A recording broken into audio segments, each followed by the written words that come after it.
রূপপুর পারমাণবিক বিদ্যুৎ কেন্দ্রে। বাংলাদেশের জন্য এটি একটি ঐতিহাসিক প্রকল্প, যার মাধ্যমে প্রথমবারের মতো পারমাণবিক শক্তি থেকে শুরু হয়েছে বিদ্যুৎ উৎপাদন। এই বিদ্যুৎ কেন্দ্রের মূল উপাদান ইউরেনিয়াম, যা রিয়েক্টরের ভেতরে বিশেষভাবে সংরক্ষণ করা হয়। রিয়েক্টরের ভেতরে নিয়ন্ত্রিত পারমাণবিক বিক্রিয়ার মাধ্যমে ইউরেনিয়ামের কণাগুলো ভেঙে প্রচুর তাপ উৎপন্ন করে। এই তাপ ব্যবহার করে পানি গরম করা হয় এবং তা বাষ্পে পরিণত হয়। পুরো প্রক্রিয়াটি সম্পূর্ণ নিয়ন্ত্রিত পরিবেশে আলাদা পাইপলাইনের মাধ্যমে পরিচালিত হয়, যাতে নিরাপত্তা নিশ্চিত থাকে।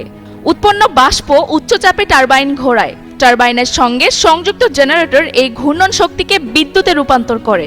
এভাবেই তৈরি হয় বিদ্যুৎ।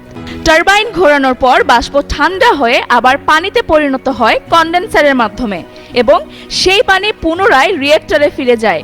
ফলে পুরো প্রক্রিয়াটি একটি ধারাবাহিক চক্র হিসেবে চলতে থাকে।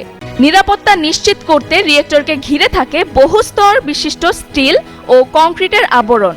পাশাপাশি উন্নত কুলিং সিস্টেম ও স্বয়ংক্রিয় শাটডাউন ব্যবস্থাও রয়েছে, যা কোনো ঝুঁকি তৈরি হলে দ্রুত কার্যকর হয়।